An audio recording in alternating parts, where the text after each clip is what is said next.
Olá, amigos. Estou aqui mais uma vez para conversarmos sobre aspectos do desenvolvimento de Santa Catarina através deste canal chamado SC Think Tank, ou seja, Santa Catarina Think Tank, Santa Catarina na veia.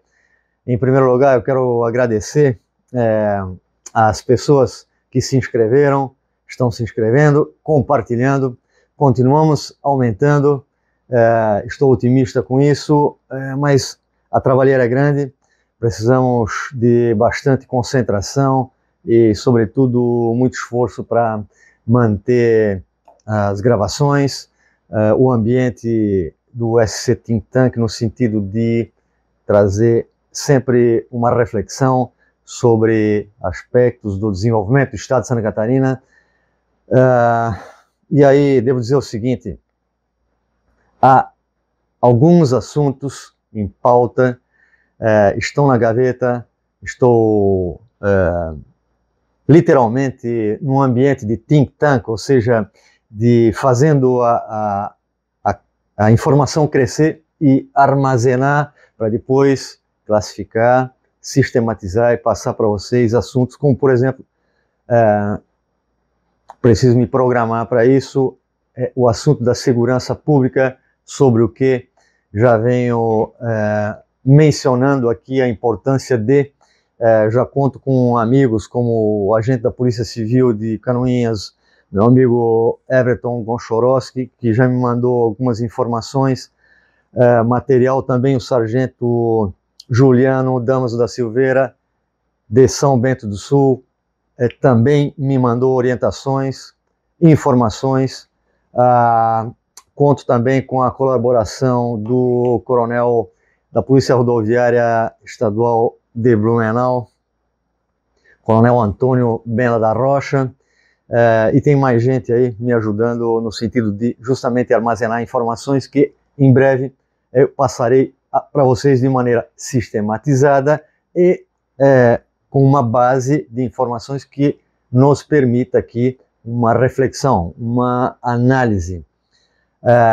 Temos também em pauta o assunto do esporte em Santa Catarina, o esporte amador, até mesmo o esporte profissional, o futebol profissional, como exemplos de como o estado de Santa Catarina é um estado diferenciado no sentido da distribuição demográfica, socioeconômica, da distribuição geopolítica, o que podemos chamar de descentralização, no amplo sentido, que configura o estado de Santa Catarina como um estado que é uma exceção no plano geopolítico nacional, por ter uma melhor distribuição demográfica, econômica, política, e isso se reflete inclusive em áreas que a gente não imagina, que, para quem não acompanha detidamente, por exemplo, o esporte de Santa Catarina, acaba não percebendo isso, que o próprio esporte de Santa Catarina reflete isso. Vou falar sobre isso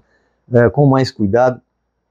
Também tem a Fiesc, me manda uma informação, na verdade eu recebo, porque estou cadastrado no setor de comunicações, de informação da Fiesc, então eu recebo notícias semanalmente. Tem uma notícia que me chama a atenção, nem completei de lê-la, porque não será o assunto de hoje, mas o título da matéria diz Santa Catarina é um estado fora da curva, e trata de elementos que nós já tratamos aqui, como, por exemplo, o crescimento demográfico, o fato de Santa Catarina ter crescido mais de 3 vezes a média nacional, o fato de o nosso PIB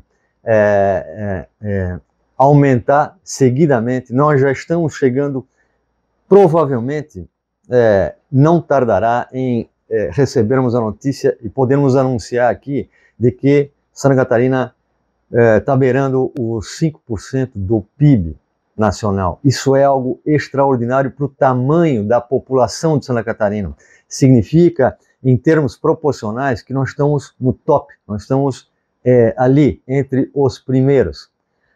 E se tivéssemos o tamanho da população de outros estados brasileiros, na configuração em que estamos, teríamos já ultrapassado esses estados. E talvez hoje só perdêssemos aí, competindo com São Paulo e talvez perdendo para a Ilha da Fantasia, que é o Distrito Federal. E também tem mais coisa, sobre educação. Nós falávamos no vídeo anterior, falávamos do Enem, e o Enem puxa um outro assunto, que é o projeto de reforma do ensino médio no Brasil, que mal foi proposto e mal iniciado, projeto chamado Novo Ensino Médio. Ele já foi interrompido por deficiências estruturais demonstradas ali, se não estruturais, mas conjunturais, né? E sobre isso nós também, pretendo me debruçar um pouco mais sobre isso, sobre a questão da educação e dentro dela o projeto de reforma que que foi enviado pelo governo à Câmara dos Deputados, cujo relator atualmente é o deputado Mendonça Filho, que foi ministro da Educação em 2018. Bom, e aí recebo um telefonema esta semana do senador Espíridão Amin, porque fiz uma pergunta, consultei a assessoria dele sobre a possibilidade de me responder algumas perguntas sobre a reforma do ensino médio e sobre questões da educação voltadas, sobretudo para Santa Catarina, mas também no plano nacional. Ele me ligou esta semana, fiquei muito grato pela ligação, e ele se comprometeu a responder as perguntas que eu enviei a ele. Então, se tudo correr bem, no próximo vídeo da semana que vem, a gente terá um feedback do senador Amin sobre questões da educação que eu pretendo apresentar aqui. Mas hoje eu quero falar do problema das chuvas.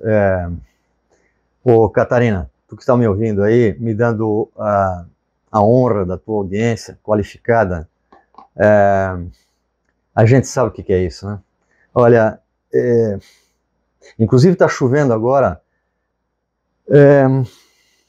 Santa Catarina parece mais ou menos o seguinte, aqui com o perdão da brincadeira que eu vou fazer, mas o papo é sério.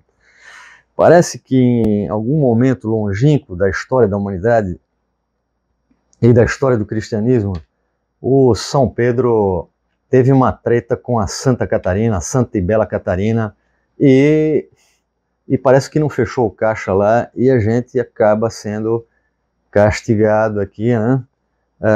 Então, a gente pode lembrar de vários episódios ao longo da nossa história, inclusive recente. Nós tivemos várias tragédias, e o ano de 2023 é para acabar, né? Francamente. Só que não tem a quem culpar, né? É claro que tu pode apontar um fator aqui, outro ali, fatores causais, existem inclusive de ordem humana, é preciso reconhecer isso, mas as intempéries também não dependem só da gente, pô. A gente faz tudo o possível, é só olhar para o cenário nacional, no ranking de competitividade, de produção, de organização, seja no turismo, seja na saúde, seja na educação, seja no lazer, na segurança pública, e continuando levando trovada na cabeça. Bom, então eu gostaria de prestar solidariedade ao povo de Santa Catarina, porque eu sei que não é fácil. E eu sei o que é isso. Eu, minha família, amigos, muitos de nós, passamos por várias enchentes. E a gente sabe que isso não é brincadeira. Nós passamos por isso e provavelmente nós passaremos outras vezes sobre isso. Então, essa treta aí resultou num cenário em que a gente tem que enfrentar isso, enfrentar um cenário que se desorganiza temporariamente, provisoriamente, em função das condições climáticas. A gente tem que se preparar para isso e a gente tem que saber como reagir a isso. E, ao longo do tempo, o catarinense foi conseguindo reagir a isso e também se prevenir. Porque se não fosse a prevenção, todo o trabalho que em Santa Catarina já existe em função disso, se não fosse tudo isso, o resultado seria ainda pior. Então eu lastimo, presto a minha solidariedade e repito, já passei por isso, sei como é que sei como é passar frio e outras necessidades, essa coisa toda que muita gente boa em Santa Catarina está passando e passa com alguma frequência, e às vezes a gente é pego de surpresa, porque cidades que não tinham um problema tão grave, agora tem um problema acentuado. Veja o caso de Rio do Sul, de Itaió. É um negócio que realmente deixa a gente chateado, para falar o menos. Isso me faz lembrar que um episódio ocorrido nos tempos em que eu tinha lá meus 20, 21 anos, trabalhava numa agência de financiamento de crédito, que não existe mais, era a Ultracred, em Blumenau. E eu era, isso foi provavelmente ali 84, por aí assim, né? 84, 85, em 84 a gente teve, em 83 teve a primeira grande enchente, né? Em 84 a segunda grande enchente, é um negócio assim, é duro de conviver com isso, é duro de enfrentar isso. E eu era um agente de crédito, alguém que atendia clientes em busca de crédito, e a Ultracred tinha, para grandes negócios, para grandes volumes, tinha um financiamento em lojas. Quando uma determinada loja no comércio não tinha não tinha condições de financiar a prazo um valor considerável de uma compra feita por um cliente, então a Ultracred entrava com o financiamento, pagava antecipado para a loja e cobrava as prestações com os devidos juros, né? Pagava à vista, recebia desconto e cobrava juros. Então eu saquei isso com matemática, sempre tive um certo apreço pela regra de 3, fui entendendo que, dependendo da quantidade do valor da entrada, podia financiar o resto no valor, e o valor bruto, ao valor bruto nada era acrescentado. Bom, aquela coisa, fórmula de matemática, regra de 3, quem gosta de matemática acaba entendendo isso. E me lembro que num momento em que trabalhava como agente de crédito pela Ultracred numa loja de material de construção em Blumenau, lá em Topava Norte, uma loja que não existe mais, material de construção Romeu Georg, saudoso. Então, um cidadão vindo de Timbó faz uma grande compra e o pessoal então do crediário lá da loja passa para mim o valor.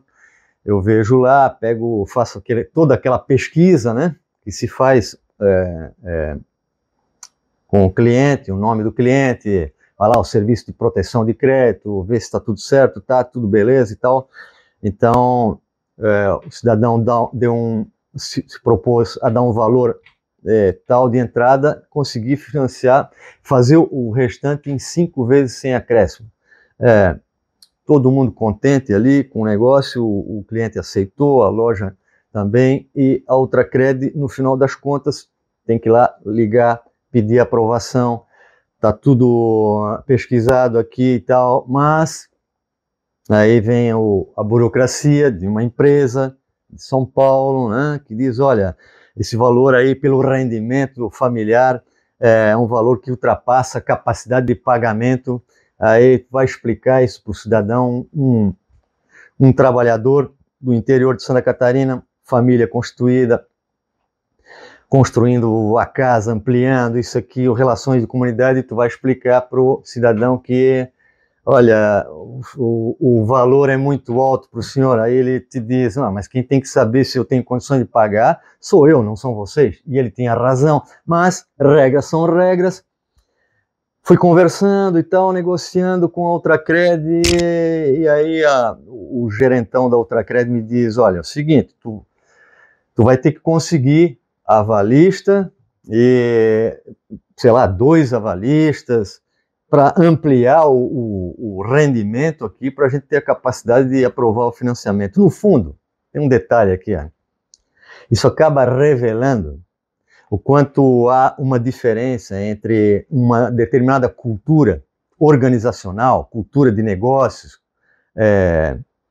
cultura de comércio, relação entre lojista e cliente, uma relação marcada por alguns aspectos, de como é diferente um modelo com a tentativa de universalizá-lo para o Brasil todo e a realidade de cada região. Então, a questão da confiança. E a questão da confiança é realmente um aspecto extraordinariamente importante. E é um dos elementos do capital social, interconfiança pessoal, em que o cidadão diz para mim, mas eu estou te dizendo que eu vou pagar, eu tenho condições de pagar, e um sistema burocrático de uma organização que desconhece as realidades locais, dizendo não, dessa maneira não conseguiremos aprovar o crédito.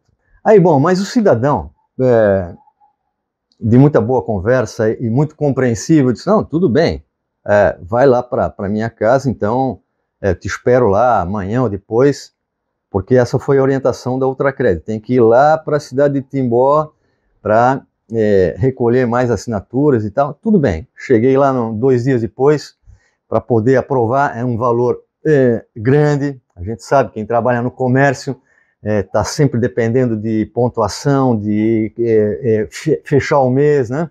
E conseguir vender tanto para ter, enfim, o reconhecimento tal e ganhar alguma bonificação e assim por diante. Chego na casa da família de Barba, família toda lá me recebe muito bem, me oferece um café, conversão lá, eu pedi 1000 desculpas, porque eu conheço, e já conhecia, mesmo um jovem de 20, 21 anos, pode cometer erros, é claro, e comete muitos mesmo, mas a gente conhece minimamente a comunidade micro-regional, de onde viemos, onde fomos educados, e as pessoas mais próximas, elas têm certos valores que são muito convergentes. Claro que é bom sempre dormir com o olho aberto, mas expliquei e pedi desculpas, no que a família compreendeu, entendeu que era um processo burocrático de uma empresa de São Paulo, que tem um nível de desconfiança que é resultado de uma estatística da relação entre o vendedor e o comprador, né? De inadimplência, por assim dizer. Então, acabamos conseguindo fazer todo o necessário, todos que precisavam assinar, assinaram, e conseguimos fechar o negócio lá, o financiamento, e ao final de 5 meses estava tudo certo, todas as parcelas foram pagas em dia. Então, para mim aquilo foi mais um ponto de acumulação de experiência antropológica para refletir sobre Santa Catarina e sobre o Brasil, sobre burocracia, sobre o certo e errado, sobre relações de confiança. Bom, aí em determinado momento o seu De Barba me diz assim, nós tínhamos acabado de passar por uma enchente. Ele diz, mas Madio, o que vocês em Blumenau fizeram para sofrer tanto? Né? Que tanto vocês fizeram que vocês merecem tanta punição? Então, a história, o processo, né, o processo histórico, que em Santa Catarina é marcado por muitas tragédias, cujo fator inicial são as águas, né, chuva, enchente, enxurrada, deslizamento, tornado, tufão, furacão, maremoto, essa coisa toda. Ao longo do tempo vai fazendo também a gente acumular muitas histórias. Essa é só uma história, entre outras tantas que aconteceram, mas que, sobretudo, nos permitem dizer, Catarina, vai em frente, segue o teu rumo, porque tu já mostrou isso lá no passado, continuas mostrando aqui, e a depender de nós, as coisas vão continuar no mesmo ritmo, com todos os problemas climatológicos, com todas as tragédias que a gente tiver que enfrentar pela frente, nós vamos em frente. Então, ao longo do tempo, a gente se acostumou, inclusive, a ver reportagens depois de cada tragédia, de cada enchente pela qual Santa Catarina já passou. Depois de tudo que a gente passou, a gente foi capaz de de se reerguer, a gente foi capaz de construir tanta coisa, de inovar em tanta coisa, de gerar a maior festa da cerveja de todas as Américas, a segunda maior festa do chopp do mundo. Logo depois de uma enchente, meses depois, começava a primeira edição da Oktoberfest, nós já falamos sobre isso, que denota uma capacidade, um capital social e um capital humano extraordinário, algo que nunca deixarei de mencionar repetidamente aqui, estufando o peito. Ou seja, e aí a cada reportagem nos jornais de âmbito nacional que a gente via, a imprensa enfatizava justamente essa capacidade fantástica de se reerguer e religar as pontas. Limpeza. Quando a água estava descendo, a gente já estava lá limpando as fachadas dos prédios, das casas, por fora, por dentro, paredes, tirando tudo que tenha sobrado e recolocando as coisas no lugar, e vida que segue. É um chavão aí que tem lá o seu sentido, e para nós cabe muito bem. Se a gente lembrar da última grande tragédia, 2023 realmente foi um ano desgraçadamente castigante para Santa Catarina, mas o ano de 2028, não obstante, o ano de 2028 foi uma tragédia também. Perdão, a minha Câmara Woman aqui me corrige, 2018 não, 2008 foi o ano de uma grande tragédia em Santa Catarina. Mas aí eu tenho que dizer uma coisa, Deus deu um tempo ruim. Catarina, escuta bem, Deus nos deu um tempo ruim, mas para um povo bom, muito bom, não só muito bom, um povo forte, capaz de demonstrar a capacidade de religar as pontas, de se reerguer e tocar em frente. Então, só para lembrar aqui de alguns dados da tragédia de 2008, porque de 2023 a gente ainda está computando os dados da tragédia, que não é brincadeira. Mais uma vez, eu me solidarizo com as pessoas, e evidentemente não sou o único, não é uma questão demagógica, eu sei o que é isso, muitos de nós sabemos o que é isso. Em 2008, 135 pessoas, num determinado momento, informação da Defesa Civil, haviam morrido, e havia alguns desaparecidos, 135 pessoas. Perderam a vida, e a grande maioria deles perdeu a vida soterrados. 1/3 da população de Santa Catarina foi atingida pela tragédia de 2008. 1/3. E eu me lembro, inclusive, em 2008, no Planalto Norte catarinense, rachava o sol, e aqui descia o mundo. É uma coisa impressionante, as pessoas estavam estupefatas, amedrontadas. Parecia um cenário apocalíptico. Então, e muita gente sabe disso. Então, quando 1/3 da população catarinense, aquilo mais ou menos cerca de 2 milhões de habitantes foram afetados. O solo em Santa Catarina se desmanchava, algo que não se tinha visto, disso não se tinha notícias. Na região de Blumenau, choveu durante um mês cerca de 600 milímetros, quando a média é em torno de 115 a 120 milímetros.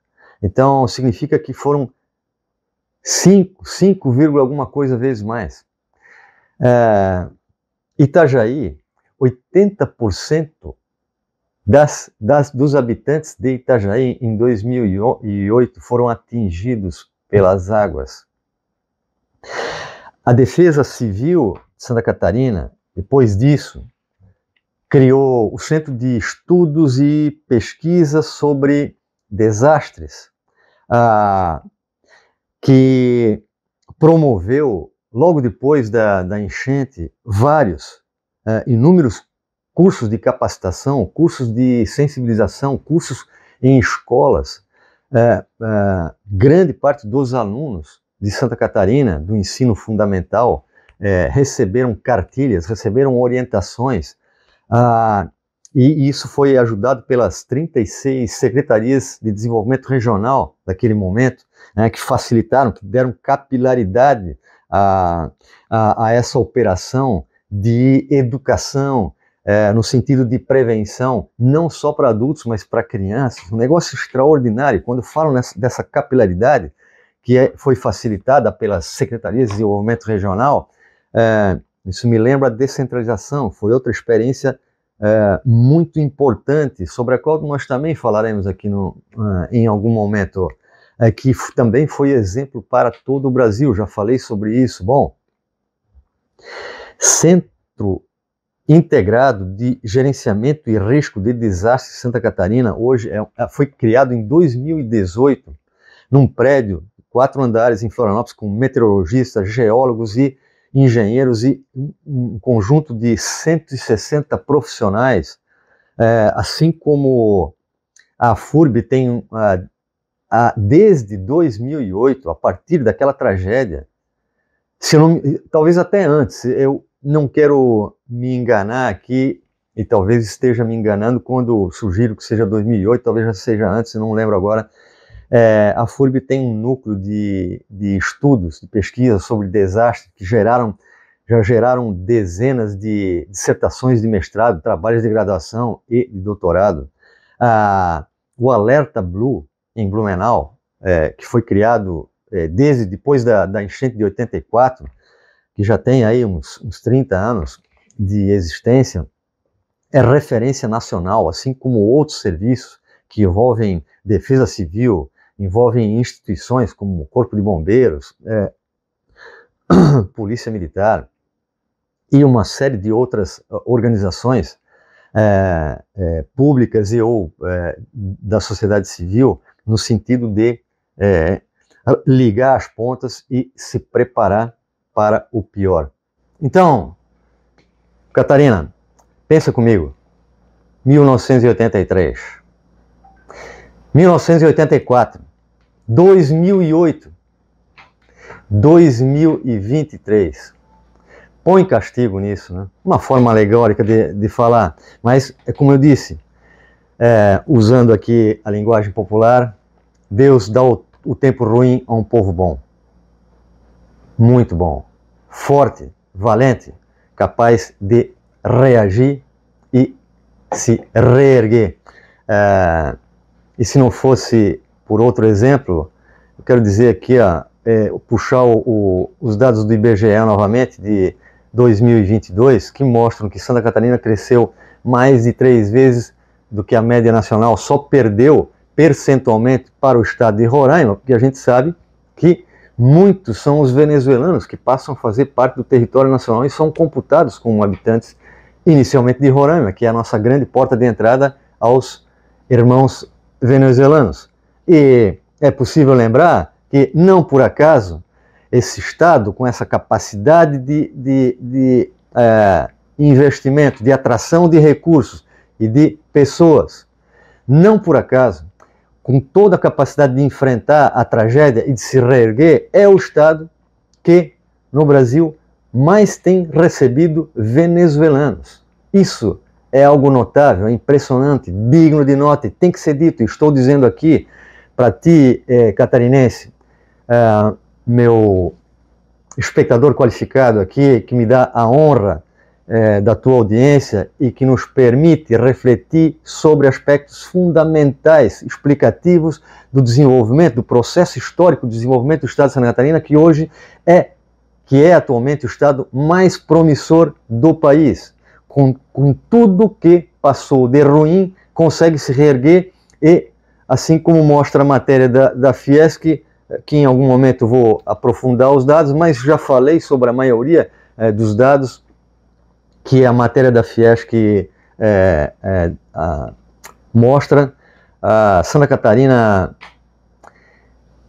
já é o 6º PIB nacional, o 3º em PIB per capita, tendo ultrapassado vários outros estados ao longo desses anos, inclusive do período de 2010 a 2022, e logo, provavelmente, aqui eu estou cantando uma bola, provavelmente logo, logo, nós faremos parte de 5% da constituição do PIB nacional. Lembrando que na década de 80 era um pouco mais da metade do que isso. Se alguém acha que é fácil sair de 2,5% e 3% em 30 ou 40 anos e chegar a 5%, dar uma olhada nos números, nas projeções e perceber que proporcionalmente Santa Catarina tem um desempenho fantástico.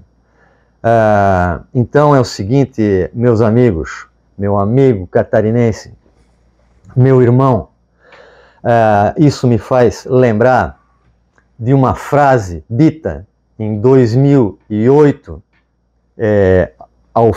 no meio daquela tragédia em que uma pessoa, uma mulher de garra,